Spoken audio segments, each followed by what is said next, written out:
Dios les bendiga, mis hermanos. En esta oportunidad vamos a seguir desarrollando la serie de enseñanzas sobre el árbol de la vida en el libro de Proverbios. Esta va a ser la cuarta sesión que desarrollamos sobre este estudio. En nuestra primera sesión estuvimos estudiando de cómo la sabiduría es simbolizada como un árbol de vida para el creyente. En nuestra segunda sesión estuvimos viendo cómo el temor de Jehová es el requisito obligatorio para poder aprovechar esa sabiduría. En nuestra tercera sesión estuvimos viendo cómo el libro de Proverbios ilustra a la sabiduría como una mujer sabia, mientras que ilustra al pecado y a la tentación como una mujer insensata. Y están las dos allí ofreciendo una invitación a que vengamos o a la sabiduría o a la insensatez. Y nos da a entender que tenemos la oportunidad de elegir ser sabios para tomar el árbol de vida o ser necios e insensatos para alcanzar el camino de la muerte. En esta oportunidad vamos a estar hablando sobre lo que significa el fruto del árbol de la vida. Toda esta simbología viene del huerto del Edén. En el huerto del Edén el Señor tenía un árbol que si lo comías, eso producía que se alargaran los días de tu vida. Pero por el pecado Dios nos quitó el acceso a la humanidad a ese árbol. Ahora, en el libro de Apocalipsis, Dios promete volver a darnos acceso a ese árbol. Pero estamos viviendo en ese paréntesis entre Génesis y Apocalipsis. Y en sustituto de ese árbol, Dios nos está brindando la sabiduría. Porque Dios nos enseña que si nosotros tomamos de la sabiduría, vamos a poder restaurar nuestras vidas. Y como lo he dicho anteriormente, no estoy diciendo que por ser sabio vas a vivir tanto como Matusalén. Pero sí te estoy diciendo que si tú tomas la sabiduría, ella va a restaurar tu vida, permitiendo que realmente disfrutes la experiencia en esta tierra bajo el sol. Lo que nos lleva a hacernos la pregunta: si la sabiduría es un árbol que da vida, ¿cómo es su fruto? ¿O qué es exactamente su fruto? Para comenzar a estudiar esto, vamos a ir primeramente al capítulo 1 de Proverbios. En Proverbios capítulo 1 nos dice, versículo 1, los proverbios de Salomón, hijo de David, rey de Israel. Dice, versículo 2, para entender sabiduría y doctrina, para conocer razones prudentes, para recibir el consejo de prudencia, justicia, juicio y equidad, para dar sagacidad a los simples y a los jóvenes, inteligencia y cordura. Se fijan que hay 4 para entender, para conocer, para recibir, para dar sagacidad a los simples. Entonces, obviamente, este libro de Proverbios no se escribió porque, bueno, mira, qué bonito sería tener un libro de Proverbios. La meta del libro de Proverbios es que la sabiduría que está escrita allí, entre a nuestra vida y que de alguna manera nos moldee, de alguna manera nos vaya dando una forma distinta. Podemos imaginarnos a nosotros mismos como una roca sólida que no tiene forma, pero luego viene la sabiduría de Dios. Y si nosotros tomamos la sabiduría de Dios, es como si dejásemos que la sabiduría comience a cincelarnos y a moldearnos hasta convertirnos de una escultura, de una roca sin forma, a una hermosa obra de arte traducida en una escultura. Entonces, el libro de Proverbios, o la sabiduría de los Proverbios, está diseñada para moldearnos, ayudarnos a cambiar nuestros pensamientos para que nuestros pensamientos produzcan nuevas acciones o acciones distintas a lo que es la tendencia de la insensatez, de la necedad, de la impiedad de este mundo. Por eso necesitamos el temor de Dios, para aceptar que estos consejos, estas razones que nos están dando en Proverbios son verdaderas, reales y funcionan. Ahora, vamos a la palabra fruto. Fruto en hebreo se pronuncia perré, y perré significa producto o resultado. Es decir, está el árbol y el árbol produce, el árbol da un resultado. Un árbol de manzanas da como resultado una manzana, ¿sí? Ahora, si llevamos esto al tema del árbol de vida, la sabiduría es el árbol de vida, por lo que su fruto es un cambio en tu vida, pero en este sentido, un cambio para bien, un cambio para bendición, un cambio para una mejora en tu vida espiritual. Ahora, ¿cómo funciona exactamente este tema de la sabiduría y este tema de los proverbios? Proverbios tiene una galería de consejos que van dirigidos a diferentes áreas de nuestra vida. Los proverbios hablan sobre la crianza de los hijos, sobre el matrimonio, sobre el trabajo, sobre las relaciones, sobre el orgullo, sobre la humildad, sobre la mansedumbre. Es decir, hay una cantidad enorme de temas en el libro de Proverbios. La idea es que nosotros reconozcamos que la sabiduría de Dios es verdad. La sabiduría de Dios es real y funciona. Y comencemos a estudiar, comencemos a meditar y busquemos poner en práctica. Si ponemos en práctica la sabiduría de Dios, va a dar un resultado. Y si tú puedes obtener un resultado por practicar la palabra de Dios, entonces tú estás automáticamente probando el fruto del árbol de vida de la sabiduría de Dios.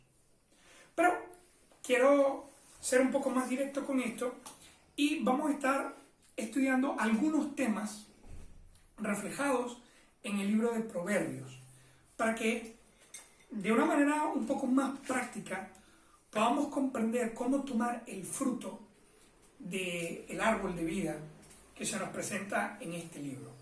Vamos a tomar uno de los muchos temas que hay en Proverbios. Este primer tema va a ser la paternidad. Ahora, cuando me refiero a paternidad, no estoy hablando solamente de la figura de papá, sino estoy hablando básicamente de la crianza de papá y mamá hacia los hijos.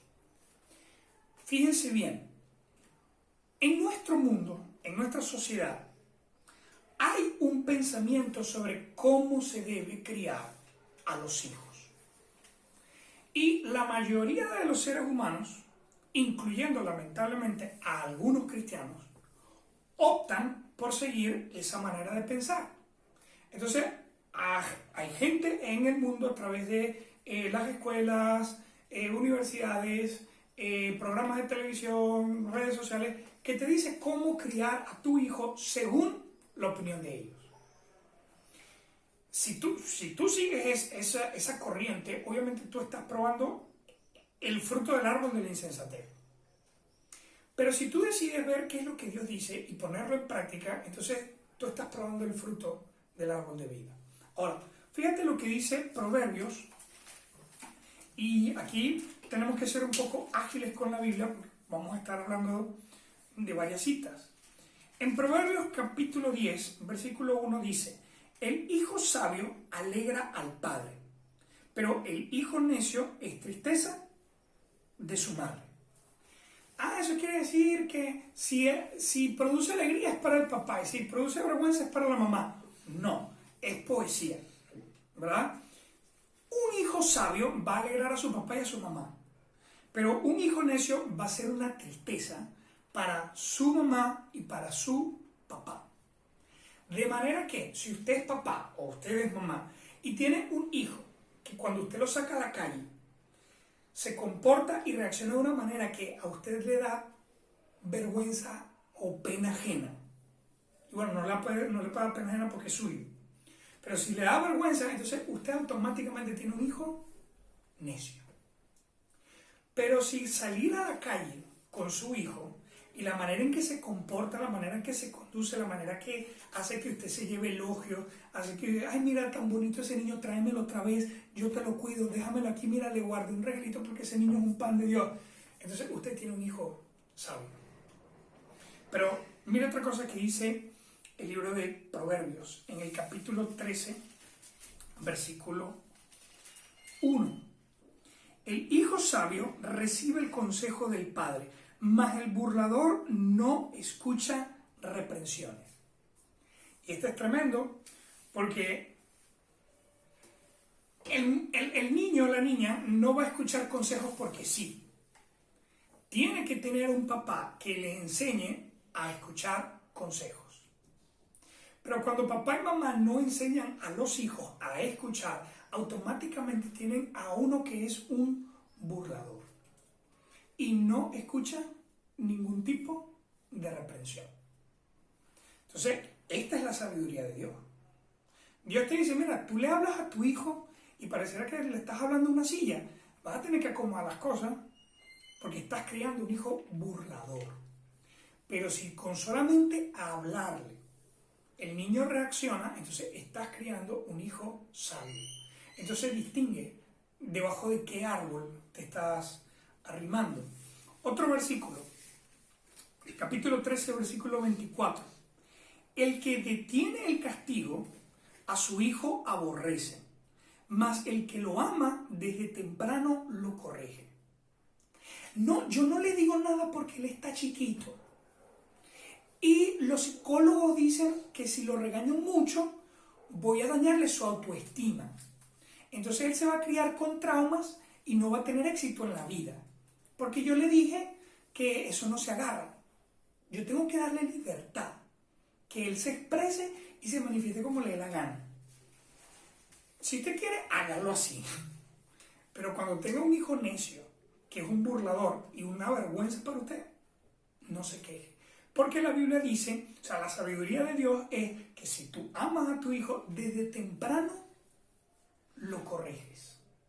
Entonces, si tú estás tomando la sabiduría de Dios, estás corrigiendo a tu hijo.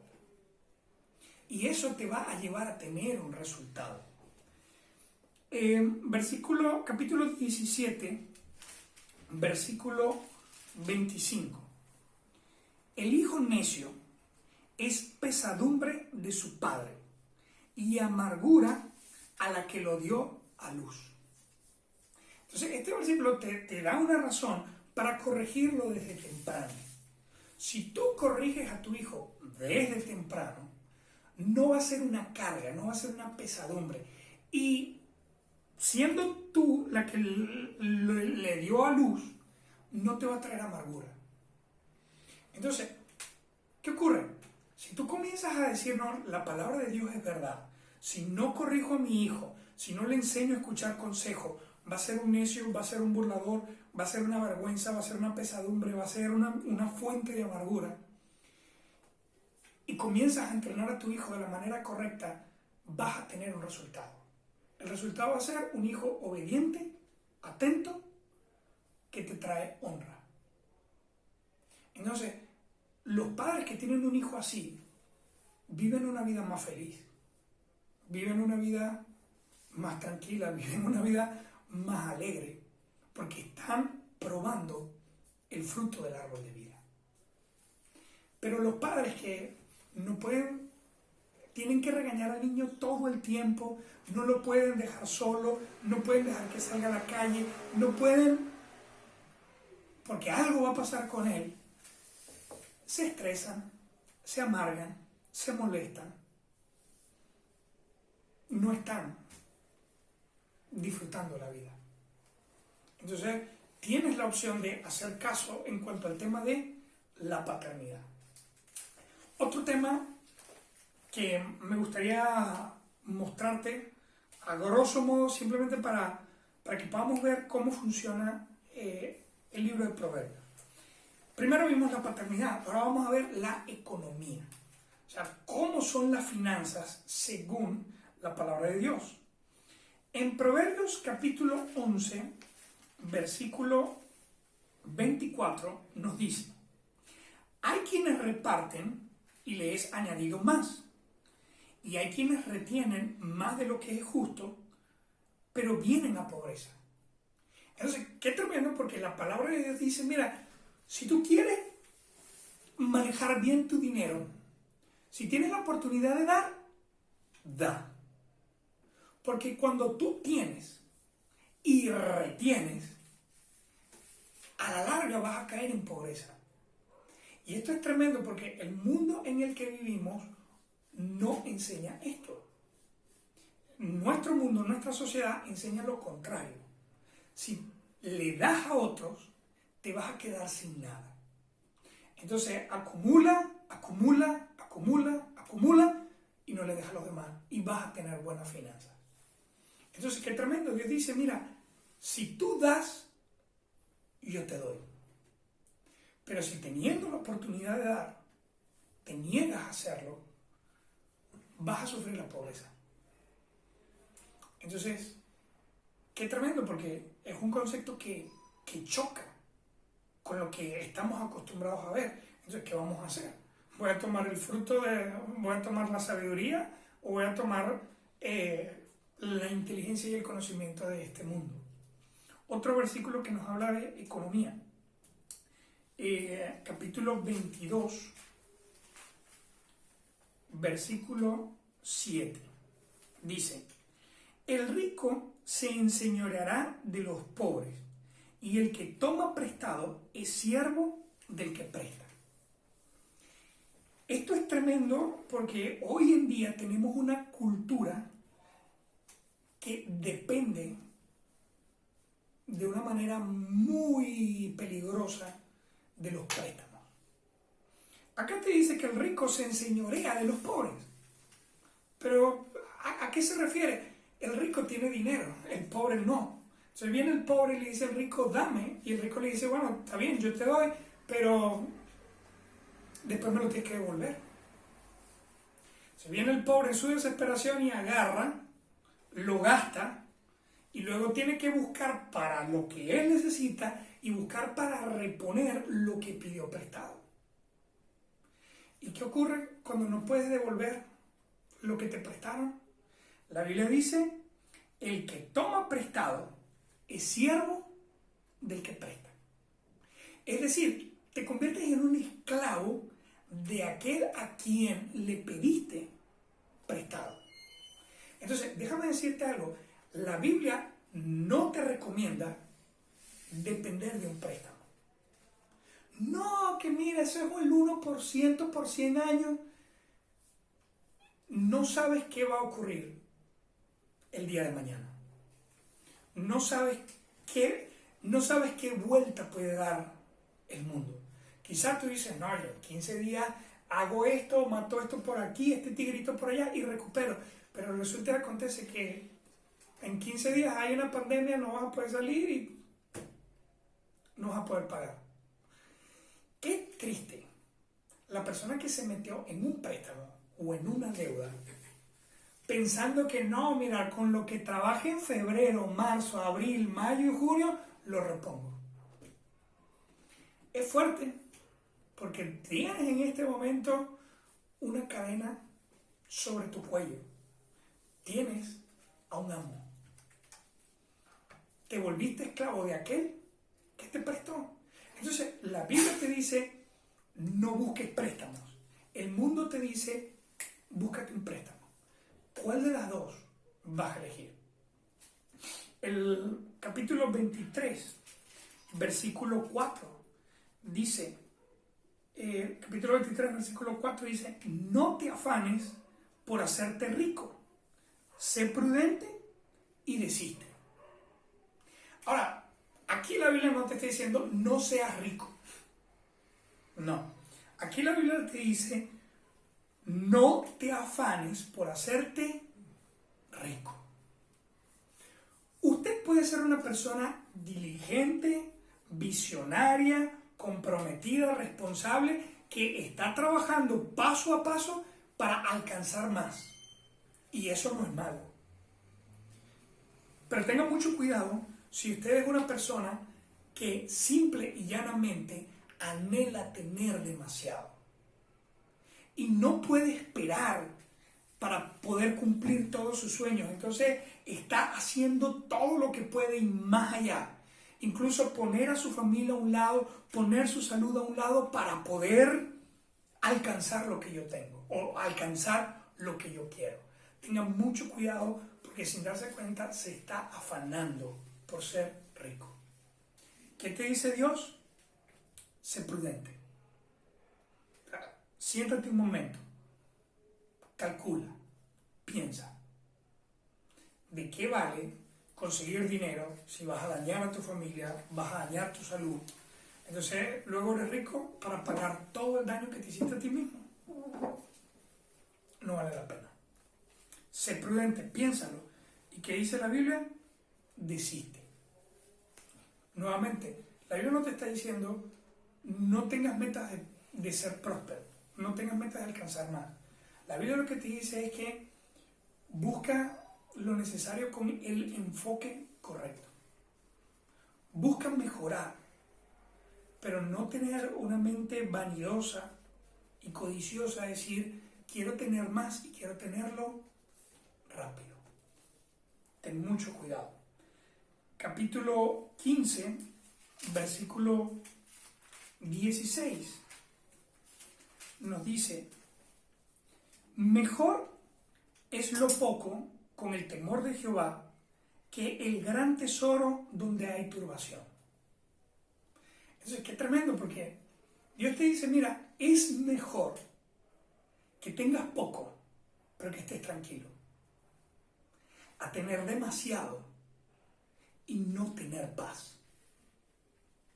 Es tremendo, pero a veces uno lo ve en películas o en series o en cosas y uno piensa que es mentira, pero hay hombres que tienen mucho dinero y tienen hijos. Y los hijos están pensando en cuál va a ser mi herencia. Y ven a su papá como una garantía de dinero. No, hay que cuidarlo porque dinero. Qué tremendo, porque no es una verdadera relación familiar.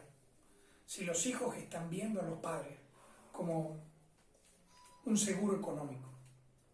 Pero triste, lamentablemente, también hay padres que están afanados invirtiendo en sus hijos porque dicen, mire, yo ahorita no tengo nada, pero yo voy a hacer que él sea ingeniero.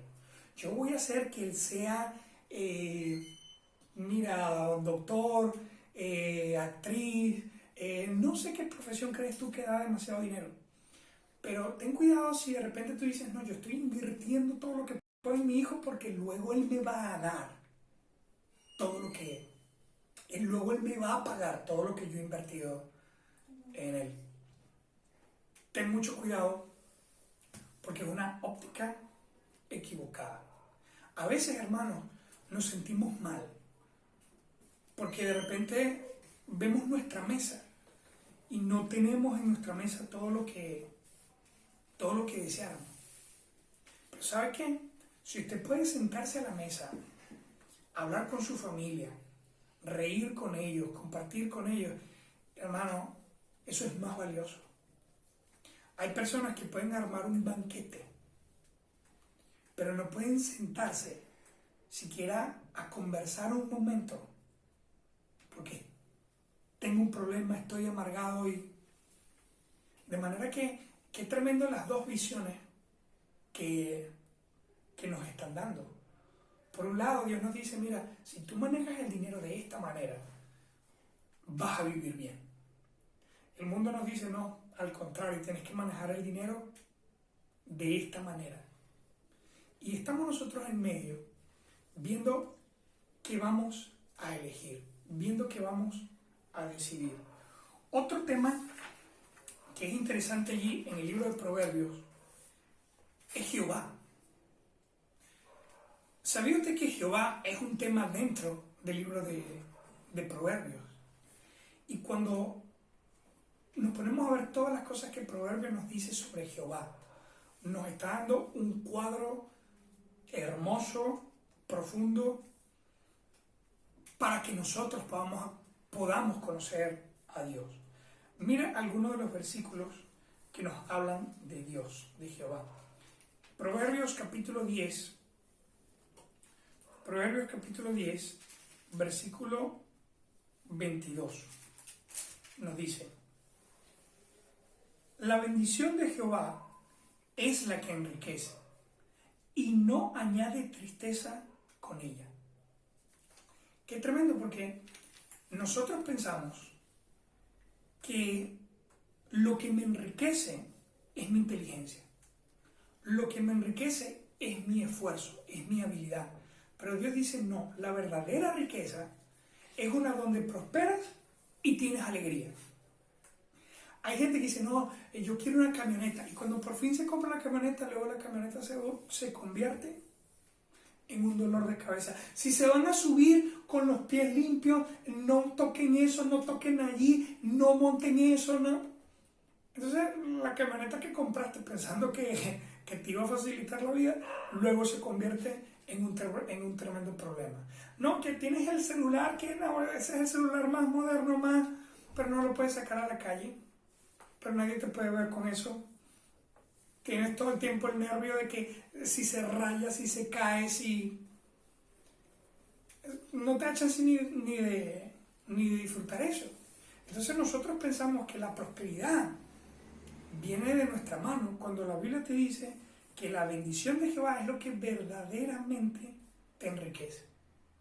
Y Él no trae tristeza a esa prosperidad. Otra cosa que se nos dice de Jehová, en el capítulo 15, versículo 3. Los ojos de Jehová están en todo lugar, mirando a los malos y a los buenos. Este versículo nos muestra que no hay algo que escape de la visión de Dios. Dios está viendo a los buenos, a los fieles, a los temerosos de Él, pero también tiene supervigilados y supervisados al malo, al necio y al impío. De manera que no tenemos un Dios que simple y llanamente está trabajando con los cristianos y olvidándose que hay un mundo afuera. Dios está trabajando con todos al mismo tiempo. A todos los puede ver, a todos los puede supervisar. Tenemos un Dios que realmente está involucrado con la vida de cada ser humano en esta tierra. Mientras que en el mundo te dicen, Dios solamente está en las iglesias, en este lugar Dios no se mete, con esa persona Dios no trata. Cuando sus ojos están en todas partes. En el capítulo 16, versículo 3 dice, encomienda a Jehová tus obras y tus pensamientos serán afirmados. No tenemos un Dios que está mirando de lejos. No tenemos un Dios que simplemente... me da risa las películas sobre los dioses griegos. Porque normalmente en las películas donde hablan de los dioses griegos o de la mitología griega, colocan a Zeus en el cielo, mirando a los seres humanos. Y él ve que se matan, que se enferman, que incluso lo llaman, y el hombre se queda mirando como que si la cosa no es con él.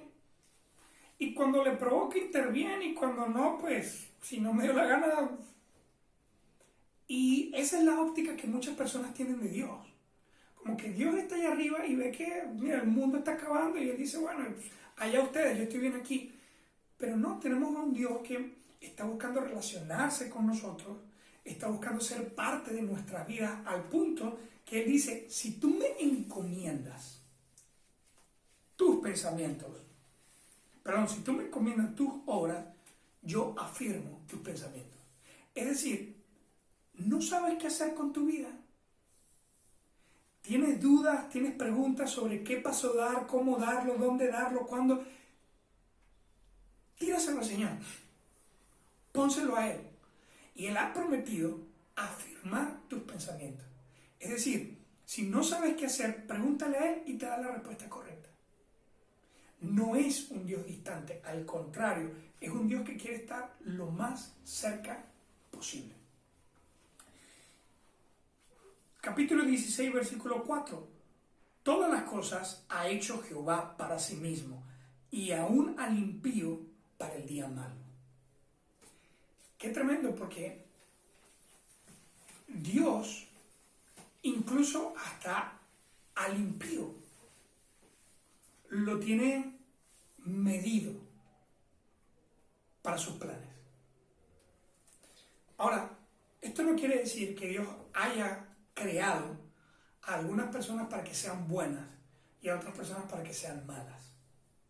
Lo que nos está mostrando es que Dios tiene tanto control que aún el mal que puede hacer una persona por voluntad propia está medido y calculado dentro de los planes de Dios.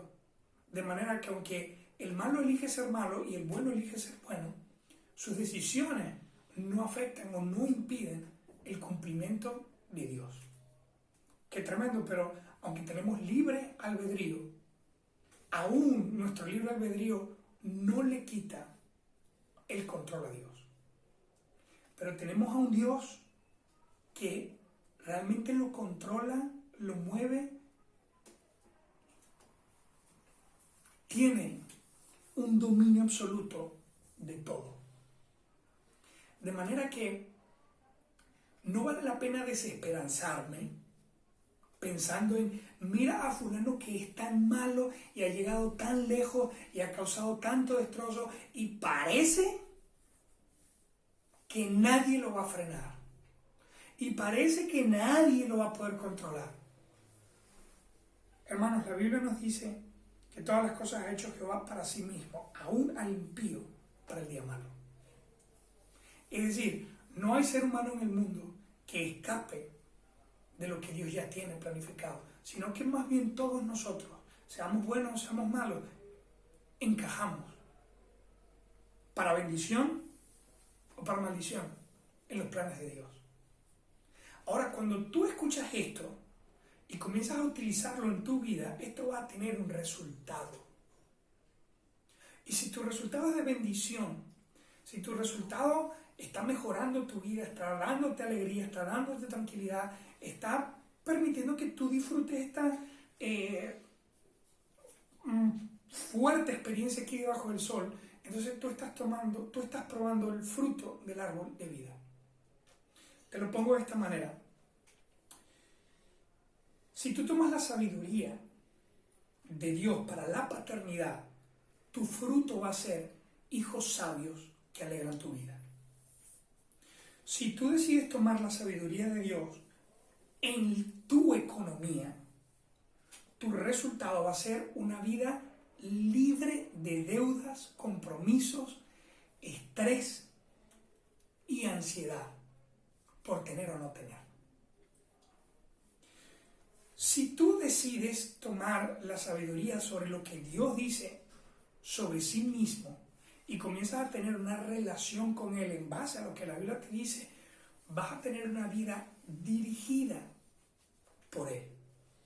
Lo que te va a dar calma, lo que te va a dar paciencia, lo que te va a dar gozo y lo que le va a dar sentido a esta caótica existencia en esta tierra, a la que solamente Dios puede darle armonía. Pero así como se habla de la paternidad, así como se habla de la economía, así como se habla de Dios, el libro de Proverbios está lleno de temas que están diseñados para cincelarnos y producir en nuestra vida una hermosa escultura que glorifique a Dios. De manera que si abandonamos nuestra manera de pensar y decidimos comenzar a reaccionar en base a lo que Dios ha escrito, estaremos disfrutando el fruto del árbol de vida que Dios quiere darnos a través de su sabiduría. Dios te bendiga.